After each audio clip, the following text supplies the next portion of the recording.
Hello everyone welcome to ਸਹੀ ਸ਼ੌਕਤ hair study becomes easier. ਤਾਂ ਆਪਾਂ ਪਹੁੰਚ ਚੁੱਕੇ ਹਾਂ ਜੀ department of school education SSA the official website ਤੇ ਜਿੱਥੇ ਤੁਸੀਂ ਦੇਖ ਸਕਦੇ ਹੋ ਜਿਹੜਾ ਨਿਊ ਨੋਟਿਸ ਜਿਹੜਾ ਆ ਚੁੱਕਿਆ ਹੈ।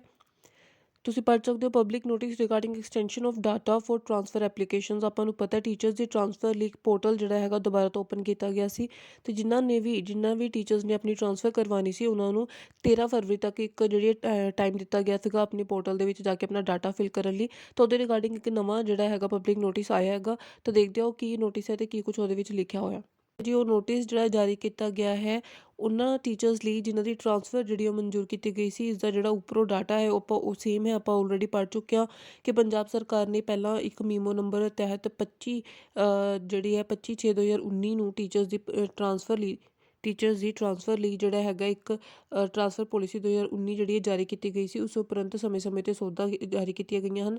ਉਸ ਤੋਂ ਇਲਾਵਾ ਪੰਜਾਬ ICT ਐਜੂਕੇਸ਼ਨ ਸੁਸਾਇਟੀ ਅਧੀਨ ਕੰਮ ਕਰ ਰਹੇ ਕੰਪਿਊਟਰ ਫੈਸਿਲਿਟੀ ਲਈ ਤਬਾਦਲਾ ਨੰਬਰ ਤੇ ਮੀਮੋ ਨੰਬਰ ਜਿਹੜਾ ਹੈ 13 ਸਤੰਬਰ 2019 ਅਤੇ ਐਜੂਕੇਸ਼ਨ ਪ੍ਰੋਵਾਈਡਰਸ ਤੇ EGS AIE STR ਵਲੰਟੀਅਰਸ ਲਈ ਤਬਾਦਲਾ ਨੰਬਰ ਤੇ ਮੀਮੋ ਨੰਬਰ ਇੰਨੇ ਦੇ ਤਹਿਤ ਮਿਤੀ 22/5/2020 ਨੂੰ ਜਾਰੀ ਕੀਤੀ ਗਈ ਸੀਗੀਆਂ।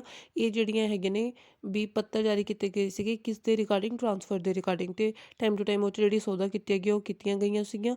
ਤੇ ਉਸ ਤੋਂ ਬਾਅਦ ਇੱਥੇ ਲਿਖਿਆ ਗਿਆ ਹੈ ਕਿ ਜੋ ਅਧਿਆਪਕ ਕੰਪਿਊਟਰ ਫੈਕਲਟੀ ਤੇ ਐਜੂਕੇਸ਼ਨ ਪ੍ਰੋਵਾਈਡਰ ਜਿਹੜੇ ਵਲੰਟੀਅਰ ਸੀਗੇ ਪਾਲਿਸੀ ਅਨੁਸਾਰ ਕਵਰ ਹੁੰਦੇ ਹਨ ਤੇ ਉਹਨਾਂ ਦੀਆਂ ਸਿੱਖਿਆ ਵਿਭਾਗ ਵੱਲੋਂ ਮਿਤੀ 6/2/2021 ਤੋਂ 13/2/2021 ਯਾਨੀ ਕਿ 6 ਫਰਵਰੀ ਤੋਂ 13 ਫਰਵਰੀ ਤੱਕ ਬਦਲੀਆਂ ਲਈ ਆਨਲਾਈਨ ਬੇਨਤੀਆਂ ਦੀ ਜਿਹੜੀ ਸੀਗੀ ਜਨਤਕ ਸੂਚੀ ਮੀਮੋ ਨੰਬਰ ਇੰਨੇ ਦੇ ਤਹਿਤ ਮੰਗੀਆਂ ਗਈਆਂ ਸਨ। ਯਾਨੀ ਕਿ ਉਹਨਾਂ ਦੀ ਲਾਸਟ ਡੇਟ ਕੀ ਸੀ 13 ਫਰਵਰੀ ਤੱਕ ਉਹ ਆਪਣੇ ਪੋਰਟਲ 'ਤੇ ਆਪਣਾ ਡਾਟਾ ਜਿਹੜਾ ਉਹ ਭਰ ਸਕਦੇ ਸੀ ਕਿਉਂਕਿ ਉਹਨਾਂ ਤੋਂ ਡਾਟਾ 6 ਤੋਂ 13 ਤੱਕ ਮੰਗਵਾਇਆ ਗਿਆ ਸੀ। ਹੁਣ ਇਹਦੇ ਵਿੱਚ ਕਿਹਾ ਕਿ ਗਿਆ ਕਿ ਜਿਹੜੀਆਂ ਬੇਨਤੀਆਂ ਪ੍ਰਾਪਤ ਹੋਈਆਂ ਨੇ ਉਹਨਾਂ ਵਿੱਚ ਉਹਨਾਂ ਦੇ ਕੁਝ ਜਿਹੜੇ ਹੈਗੇ ਨੇ ਜਿਵੇਂ ਇੱਥੇ ਲਿਖਿਆ ਹੋਇਆ ਖਾਸ ਕਰਤਾਵਾਂ ਵੱਲੋਂ ਪਾਲਿਸੀ ਦੀਆਂ ਮੱਦ ਅਨੁਸਾਰ ਮੁਕੰਮਲ ਵੇਰਵੇ ਦਾ ਇੰਤਰਾਜ਼ ਨਹੀਂ ਕੀਤਾ ਗਿਆ। ਮਤਲਬ ਉਹਨਾਂ ਨੇ ਸਹੀ ਤਰੀਕੇ ਨਾਲ ਆਪਣਾ ਡਾਟਾ ਜਿਹੜਾ ਉਹ ਫਿਲ ਨਹੀਂ ਕੀਤਾ। ਕਿਹੜੀ ਉਹਦੇ ਵਿੱਚ ਗਲਤੀਆਂ ਕੀਤੀਆਂ ਨੇ ਜਿਵੇਂ ਫਸਟ ਨੰਬਰ ਇਹਦੇ ਵਿੱਚ ਦਿੱਤਾ ਗਿਆ ਕਿ ਉਹਨਾਂ ਨੇ ਆਪਣਾ ਜਿਹੜਾ ਜਰਨਲ ਡਿਟੇਲਸ ਹੁੰਦੀ ਆ update general details update results and update service record ਤੋਂ ਬਾਅਦ ਜਿਹੜਾ ਅਪਰੂਵ ਡਾਟਾ ਦਾ ਬਟਨ ਕਲਿੱਕ ਕਰਨਾ ਸੀ। ਪਰ 6054 ਅਧਿਆਪਕ ਇੱਦਾਂ ਦੇ ਹੈਗੇ ਨੇ ਜਿਨ੍ਹਾਂ ਨੇ ਉਕਤ ਵਿਧੀ ਅਨੁਸਾਰ ਆਪਣੀ ਦਰਖਾਸਤ ਨਹੀਂ ਦਿੱਤੀ ਹੈ। ਤਾਂ 6054 ਐਸੇ ਅਧਿਆਪਕ ਹੈ ਜਿਨ੍ਹਾਂ ਨੇ ਇਸ ਤਰੀਕੇ ਨਾਲ ਆਪਣਾ ਜਨਰਲ ਡਾਟਾ ਭਰ ਕੇ ਅਪਰੂਵ ਨਹੀਂ ਕੀਤਾ। ਤੇ ਸੈਕਿੰਡ ਉਹਨਾਂ ਨੇ ਕਿਹਾ ਕਿ 6707 ਦਰਖਾਸਤਕਰਤਾਵਾਂ ਅਜਿਹੇ ਹਨ ਜਿਨ੍ਹਾਂ ਦੀ ਵੱਖ-ਵੱਖ ਜ਼ੋਨਾਂ ਵਿੱਚ ਕੀਤੀ ਸੇਵਾ ਅਤੇ ਸਮੇਂ ਅਤੇ ਸਿੱਖਿਆ ਵਿਭਾਗ ਵਿੱਚ ਕੀਤੀ ਗਈ ਕੁੱਲ ਸੇਵਾ ਦੇ ਸਮੇਂ ਵਿੱਚ ਅੰਤਰ ਹੈ। ਤਾਂ ਉਹਨਾਂ ਨੇ ਜਿਹੜਾ ਆਪਣਾ ਐਕਸਪੀਰੀਅੰਸ ਟਾਈਮ ਭਰਿਆ ਹੈਗਾ ਉਹ ਵੀ ਜਿਹੜਾ ਉਹਦੇ ਵਿੱਚ ਡਿਫਰੈਂਸ ਪਾਇਆ ਗਿਆ। ਤੀਸਰੀ ਗਲਤੀ ਉਹਨਾਂ ਨੇ ਇੱਥੇ ਲਿਖੀ ਕਿ 91 ਜਿਹੜੇ ਹੈਗੇ ਨੇ ਇੱਦਾਂ ਦੇ ਹੈਗੇ ਨੇ ਅਜਿਹੇ ਹਨ ਜਿਨ੍ਹਾਂ ਦੀ ਸ਼ਿਕਾਇਤ ਪ੍ਰਬੰਧਕੀ ਆਧਾਰ ਤੇ ਬਦਲੀ ਕੀਤੇ ਜਾਣ ਉਪਰੰਤ ਪਾਲਿਸੀ ਦੇ ਸੋਧੇ ਹੋਏ ਪੈਰਾ 11(2) ਅਨੁਸਾਰ ਮੌਜੂਦਾ ਤੈਨਾਤੀ ਵਾਲੇ ਸਥਾਨ ਤੇ 3 ਸਾਲ ਦਾ ਸਮਾਂ ਪੂਰਾ ਨਹੀਂ ਹੋਇਆ ਜਿਸ ਕਾਰਨ ਇਹਨਾਂ ਦਰਖਾਸਤਕਰਤਾਵਾਂ ਤੇ ਵਿਚਾਰ ਜਿਹੜੀ ਆ ਉਹ ਕਰਨਾ ਨਹੀਂ ਬਣਦਾ। ਮਤਲਬ ਉਹਨਾਂ ਦਾ ਟਾਈਮ ਜਿਹੜਾ ਐਕਸਪੀਰੀਅੰਸ ਟਾਈਮ ਹੀ ਜਿਹੜਾ 3 ਸਾਲ ਦਾ ਨਹੀਂ ਬਣਦਾ। ਫੋਰਥ ਜਿਹੜਾ ਇੱਥੇ ਇਹਨਾਂ ਨੇ ਦੇਖਿਆ ਕਿ ਸਪੈਸ਼ਲ ਤੇ ਐਗਜ਼ੈਂਪਟਡ ਕੈਟੇਗਰੀ ਦੇ ਜਿਹੜੇ ਕੈਂਡੀਡੇਟਸ ਹੈਗੇ ਉਹਨਾਂ ਨੇ ਆਪਣੀ ਕੈਟੇਗਰੀ ਦਾ ਜਾਂ ਤਾਂ ਜਿਹੜਾ ਬਣਦਾ ਦਸਤਾਵੇਜ਼ ਉਹ ਨਹੀਂ ਲਗਾਇਆ ਤੇ ਜਾਂ ਫਿਰ ਕੋਈ ਹੋਰ ਹੀ ਦਸਤਾਵੇਜ਼ ਜਿਹੜਾ ਉੱਥੇ ਨਾਲ ਨੱਥੀ ਕੀਤਾ।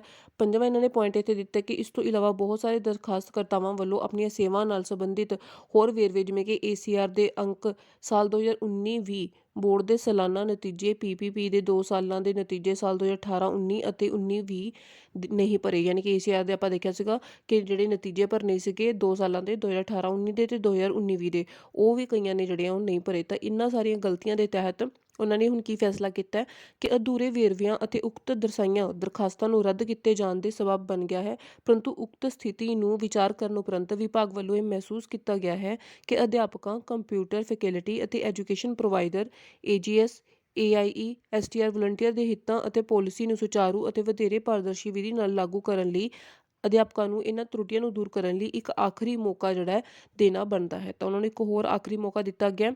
ਆਖਰੀ ਮੌਕਾ ਹੈ ਦੈਟ ਮੀਨਸ ਇਸ ਤੋਂ ਬਾਅਦ ਕੋਈ ਹੋਰ ਮੌਕਾ ਨਹੀਂ ਮਿਲੇਗਾ। ਉਪਰੋਕਤ ਦੇ ਸਨਮੁਖ ਵਿਸ਼ੇਸ਼ ਤੌਰ ਤੇ ਉਪਰੋਕਤ ਦਰਖਾਸਤਕਰਤਾਵਾਂ ਨੂੰ ਅਤੇ ਆਮ ਤੌਰ ਤੇ ਸਮੂਹ ਦਰਖਾਸਤਕਰਤਾਵਾਂ ਨੂੰ ਆਪਣੀਆਂ ਪ੍ਰਤੀ ਬੇਨਤੀਆਂ ਵਿੱਚ ਹੋਈਆਂ ਤਰੁੱਟੀਆਂ ਨੂੰ ਦੂਰ ਕਰਨ ਲਈ ਮਿਤੀ 19/2/2021 ਤੱਕ ਦਾ ਇੱਕ ਹੋਰ ਮੌਕਾ ਦਿੱਤਾ ਜਾਂਦਾ ਹੈ। ਯਾਨੀ ਕਿ ਉਹਨਾਂ ਦੀ ਜਿਹੜੀ पोर्टल ते अपना डाटा भरन दी जिहड़ी डेट है वो एक्सटेंड कर दी गई है 19 फरवरी तक। पहला 13 फरवरी सी, लेकिन हुण तुसीं 19 फरवरी तक जिहड़ा अपना डाटा फिल कर सकते हो। इस तो इलावा जेकर कोई अध्यापक कोई कंप्यूटर फैसिलिटी ਜਾਂ एजुकेशन प्रोवाइडर ਜਾਂ ਵਲੰਟੀਅਰ ਤਬਾਦਲੇ ਲਈ ਬੇਨਤੀ ਕਰਨ ਤੋਂ ਵਾਂਝਾ ਰਹਿ ਗਿਆ ਹੈ ਤਾਂ ਉਹ ਵੀ ਮਿਤੀ 19 ਫਰਵਰੀ ਤੱਕ ਅਪਲਾਈ ਕਰ ਸਕਦਾ ਹੈ। ਤਾਂ ਮਤਲਬ ਜਿਨ੍ਹਾਂ ਨੇ ਪਹਿਲਾਂ ਅਪਲਾਈ ਕੀਤਾ ਸੀ ਉਹਨਾਂ ਦੇ ਡਾਟਾ ਗਲਤ ਹੈਗਾ ਤਾਂ ਉਹ ਆਪਣਾ ਡਾਟਾ ਵੀ ਅਪਡੇਟ ਕਰ ਸਕਦੇ ਆ। ਅਗਰ ਕਿਸੇ ਨੇ ਅਪਲਾਈ ਨਹੀਂ ਕੀਤਾ, ਉਹ ਰਹਿ ਗਿਆ, ਤਾਂ ਉਹ ਵੀ 19 ਫਰਵਰੀ ਤੱਕ ਅਪਲਾਈ ਜਿਹੜਾ ਉਹ ਕਰ ਸਕਦਾ ਹੈ। ਨਾਲ ਹੀ ਇੱਥੇ ਇੱਕ 8ਵਾਂ ਪੁਆਇੰਟ ਇਹਨਾਂ ਨੇ ਦਿੱਤਾ ਹੈਗਾ, ਜੇਕਰ ਕਿਸੇ ਅਧਿਆਪਕ ਨੂੰ ਤਰੁੱਟੀਆਂ ਦੂਰ ਕਰਨ ਵਿੱਚ ਦਿੱਕਤ ਆਉਂਦੀ ਹੈ ਤਾਂ ਉਹ ਜ਼ਿਲ੍ਹਾ MIS ਜਾਂ ਬਲਾਕ MIS ਕੋਆਰਡੀਨੇਟਰ ਦੀ ਮਦਦ ਲੈ ਸਕਦਾ ਹੈ, ਜਿਨ੍ਹਾਂ ਦੀ ਫੋਨ ਨੰਬਰਾਂ ਦੀ ਸੂਚੀ ਨਾਲ ਲੱਥੀ ਹੈ। ਜਿਹਨੇ ਦੱਸਿਆ ਕਿ 6054 ਅਧਿਆਪਕ ਇੱਦਾਂ ਦੇ ਹੈਗੇ ਜਿਨ੍ਹਾਂ ਨੇ ਆਪਣਾ ਡਾਟਾ ਜਿਹੜਾ ਉਹ ਅਪਡੇਟ ਨਹੀਂ ਕੀਤਾ ਸਹੀ ਤਰੀਕੇ ਨਾਲ। 6707 ਅਧਿਆਪਕ ਇੱਦਾਂ ਦੇ ਆ ਜਿਨ੍ਹਾਂ ਨੇ ਆਪਣੇ ਨਾਲ ਜਿਹੜੀ ਹੈਗੀ ਉਹਨਾਂ ਦੇ ਐਕਸਪੀਰੀਅੰਸ ਦਾ ਟਾਈਮ ਜਿਹੜਾ ਲਗਾਇਆ ਉਸ ਦੇ ਵਿੱਚ ਡਿਫਰੈਂਸ ਆ ਰਿਹਾ। ਤੇ 91 ਜਿਹੜੇ ਇੱਦਾਂ ਦੇ ਕੈਂਡੀਡੇਟਸ ਹੈਗੇ ਜਿਨ੍ਹਾਂ ਦਾ 3 ਸਾਲ ਦਾ ਸਮਾਂ ਹੀ ਜਿਹੜਾ ਪੂਰਾ ਨਹੀਂ ਹੋਇਆ।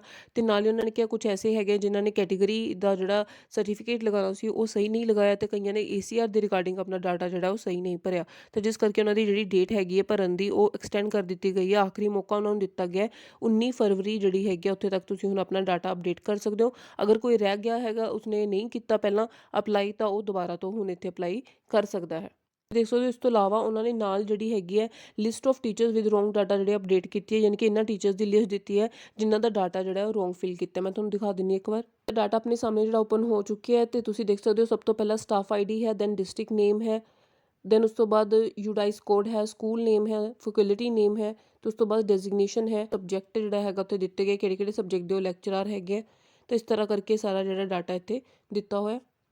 ਤੇ ਤੁਸੀਂ ਦੇਖ ਸਕਦੇ ਹੋ ਟੋਟਲ 6055 ਟੀਚਰਸ ਦਾ ਜਿਹੜਾ ਡਾਟਾ ਇੱਥੇ ਦਿੱਤਾ ਹੈ ਜਿਨ੍ਹਾਂ ਦਾ ਡਾਟਾ ਰੋਂਗ ਭਰਿਆ ਗਿਆ ਤੇ ਉਹਨਾਂ ਨੂੰ ਆਪਣੇ ਡਾਟਾ ਦੇ ਵਿੱਚ ਅਪਡੇਟ ਕਰਨ ਦੀ ਜ਼ਰੂਰਤ ਹੈ। ਦੇਖੋ ਇਹਦੇ ਵਿੱਚ ਸਾਰੇ ਹੀ ਟੀਚਰਸ ਇਨਵੋਲਡ ਹੈ, ਅਦਰ ਕੈਟੇਗਰੀ ਟੀਚਰਸ ਵੀ ਹੈ, ਵੋਲੰਟੀਅਰਸ ਵੀ ਹੈ, STR ਵੋਲੰਟੀਅਰਸ ਵੀ ਹੈ, EGS ਵੀ ਹੈ, AI ਵੋਲੰਟੀਅਰਸ ਵੀ ਹੈ। ਇਸ ਵਿੱਚ ਪ੍ਰਾਇਮਰੀ ਕੈਡਰ ਦੇ ਟੀਚਰਸ ਵੀ ਇਨਕਲੂਡਡ ਹੈ। ਪ੍ਰਾਇਮਰੀ ਕੈਡਰ ਟੀਚਰਸ ਤੋਂ ਇਲਾਵਾ ਇਸ ਦੇ ਵਿੱਚ ਪ੍ਰਾਇਮਰੀ ਕੈਡਰ ਦੇ ਟੀਚਰਸ ਜਿਨ੍ਹਾਂ ਨੂੰ ਟਰਾਂਸਫਰ ਲਈ ਜਿਹੜੀ ਹੈਗੀ ਇੱਥੇ ਆਪਸ਼ਨ ਦਿੱਤੀ ਗਈ ਹੈ, ਤਾਂ ਪ੍ਰਾਇਮਰੀ ਕੈਡਰ ਟੀਚਰਸ ਵੀ ਕਾਫੀ ਹੈ। ਉਸ ਤੋਂ ਬਾਅਦ ਸਿੱਖਿਆ ਪ੍ਰੋਵਾਈਡਰਸ, ਐਜੂਕੇਸ਼ਨ ਪ੍ਰੋਵਾਈਡਰਸ ਹੈ, ਕੰਪਿਊਟਰ ਫੈਸਿਲਿਟੀ ਦੇ ਟੀਚਰਸ ਹੈ, ਵੋਲੰਟੀਅਰਸ ਹੈ, ਅਦਰ ਕੈਟੇਗਰੀ ਟੀਚਰਸ ਹੈ, ਮਾਸਟਰ ਕੈਡਰ ਦੇ ਟੀਚਰਸ ਵੀ ਹੈ। ਉੱਪਰ ਲੈਕਚਰਰਸ ਵੀ ਦੇਖ ਹੀ ਲਏ हैं, ਤਾਂ ਉੱਪਰ ਲੈਕਚਰਰਸ ਵੀ ਹੈ ਜਿਨ੍ਹਾਂ ਨੂੰ ਟਰਾਂਸਫਰ ਲਈ ਇੱਥੇ ਪੋਰਟਲ ਦੇ ਵਿੱਚ ਅਪਲਾਈ ਕੀਤਾ। ਤਾਂ ਸਾਰੇ ਹੀ ਤਰ੍ਹਾਂ ਦੇ ਟੀਚਰਸ ਹੈ ਜਿਨ੍ਹਾਂ ਨੇ ਟਰਾਂਸਫਰ ਲਈ ਅਪਲਾਈ ਕੀਤਾ ਹੈ। ਹਾਂਜੀ, ਇਹ ਤਾਂ ਸੀਗਾ ਨੋਟਿਸ ਜੀ ਟਰਾਂਸਫਰ ਦੇ ਰਿਲੇਟਡ। ਤਾਂ ਹਰ ਇੱਕ ਤਰ੍ਹਾਂ ਦੇ ਟੀਚਰਸ ਨੂੰ ਟਰਾਂਸਫਰ ਲਈ ਜਿਹੜਾ ਪੋਰਟਲ ਓਪਨ ਕੀਤਾ ਗਿਆ ਸੀ ਉਹਨਾਂ ਲਈ ਉਹਦਾ ਡੇਟ ਜਿਹੜੀ ਐਕਸਟੈਂਡ ਕਰ ਦਿੱਤੀ ਗਈ ਹੈ, 19 ਫਰਵਰੀ ਕਰ ਦਿੱਤੀ ਗਈ ਹੈ। ਬਾਕੀ ਆਪਾਂ ਨੂੰ ਪਤਾ ਹੈ 2364 ਤੇ 3704 ਮਾਸਟਰ ਕੈਡਰ ਤੇ 2364 ETT ਪੋਸਟਾਂ ਦੀ ਜਿਹੜੀ ਭਰਤੀ ਉਹ ਚੱਲ ਰਹੀ ਹੈ। ਜਲਦੀ ਉਹਦੇ ਰਿਗਾਰਡਿੰਗ ਨੋਟੀਫਿਕੇਸ਼ਨਸ ਆਉਣ ਵਾਲੀਆਂ ਨੇ, ਤੇ ਉਸ ਤੋਂ ਬਾਅਦ ਨਵੀਆਂ ਜਿਹੜੀਆਂ ਪੋਸਟ ਹੈਗੀਆਂ ਨੇ ਬਾਕੀ ਡਿਸਟ੍ਰਿਕਟ ਦੀਆਂ ਉਹ ਵੀ ਜਲਦੀ ਜਿਹੜੀ ਸਰਕਾਰ ਕੱਢਣ ਵਾਲੀ ਹੈ। ਤਾਂ ਜੇ ਤੁਸੀਂ ਸਾਰੀਆਂ ਨੋਟੀਫਿਕੇਸ਼ਨ ਨੂੰ ਟਾਈਮ ਸਿਰ ਚਾਹੁੰਦੇ ਹੋ ਤਾਂ ਇਸ ਚੈਨਲ ਦੀ ਨੋਟੀਫਿਕੇਸ਼ਨ ਨੂੰ ਔਨ ਕਰ ਲਓ, ਸਬਸਕ੍ਰਾਈਬ ਕਰ ਲਓ, ਬੈਲ ਆਈਕਨ ਨੂੰ ਪ੍ਰੈਸ ਕਰ ਲਓ। ਉਸ ਤੋਂ ਬਾਅਦ ਤੁਹਾਡੀ ਨੋਟੀਫਿਕੇਸ਼ਨ ਜਿਹੜੀ ਹੈ ਆਲ 'ਤੇ ਕਲਿੱਕ ਕਰ ਲੈਣਾ, ਜਿਸ ਨਾਲ ਤੁਹਾਨੂੰ ਆਉਣ ਵਾਲੀ ਸਾਰੀ ਲੇਟੈਸਟ ਵੀਡੀਓ ਦੀ ਅਪਡੇਟ ਸਭ ਤੋਂ ਪਹਿਲਾਂ ਉਹ ਟਾਈਮ ਸਿਰ ਮਿਲ ਜਾਏਗੀ। ਤੁਸੀਂ ਮੈਨੂੰ ਫੇਸਬੁੱਕ 'ਤੇ ਵੀ ਫੋਲੋ ਕਰ ਸਕਦੇ ਹੋ, ਉਸਦਾ ਲਿੰਕ ਤੁਹਾਨੂੰ ਡਿਸਕ੍ਰਿਪਸ਼ਨ ਬਾਕਸ 'ਚ ਮਿਲ ਜਾਏਗਾ। Thank you.